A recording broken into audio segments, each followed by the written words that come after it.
You don't have to go to the library or something if you don't have a computer accessible, and it makes like the same technology available for everybody. Having to go to a computer and you just type on it and it makes homework a lot faster.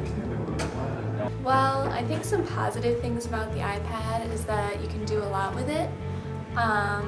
You can get to everything online, so there aren't as many papers, which is really nice. And I have all of my things stored in the same place. I really like the iPads because we kind of have the world at our fingertips. I mean, it makes research really, really easy instead of having to reserve the computer lab, and it just makes everything more convenient for learning.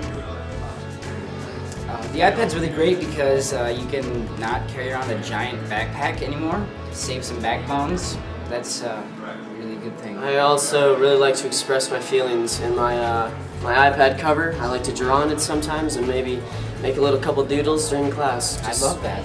We certainly have impacted the earth because we save a lot more trees. Our paper usage is down close to a half of what it was in previous years.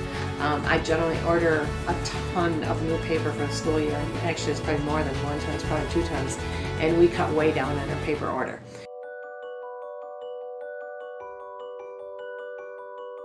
You don't have to try to hide your cell phone, you just take your iPad out, and I think for almost everybody it's been a big distraction as well as a help.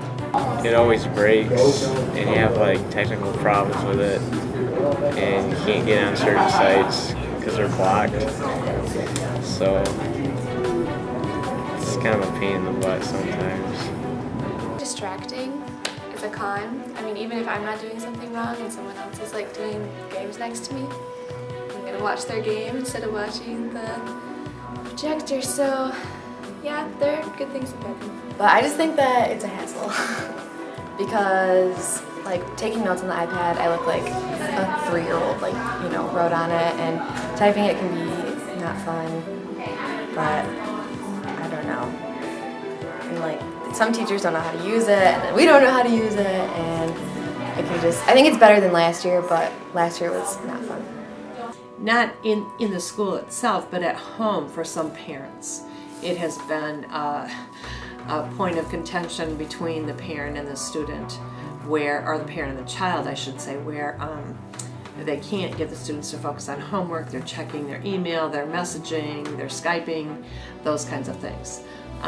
So it really, what it comes down to is digital citizenship and using the device for what it was meant to do, and in this case it's an educational tool.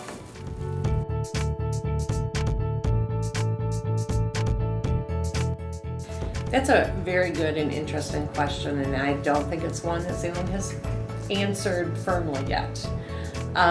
First of all, there's the retention of the iPads. Obviously, in value, they go down every year. There's newer models made that are better, that kind of thing. And so what we're focusing on this year is how we're going to maintain this. The other thing is, we as a staff have decided we don't want several different devices out there. We don't want a Samsung Galaxy. We don't want one of the other devices out there, because everything we have done is geared for the iPad and the apps on the iPad.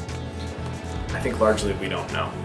I think the iPad is going to stay. I think it's going to be around for sort of the indefinite future.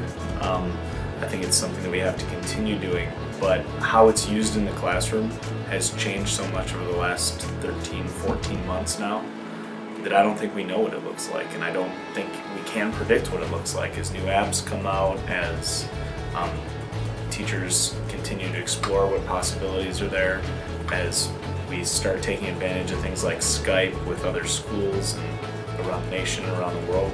I don't think we can predict where it's going to go, but I know it's going to be exciting. It definitely has pushed the Zeeland students to live in a digital world, which is what I think is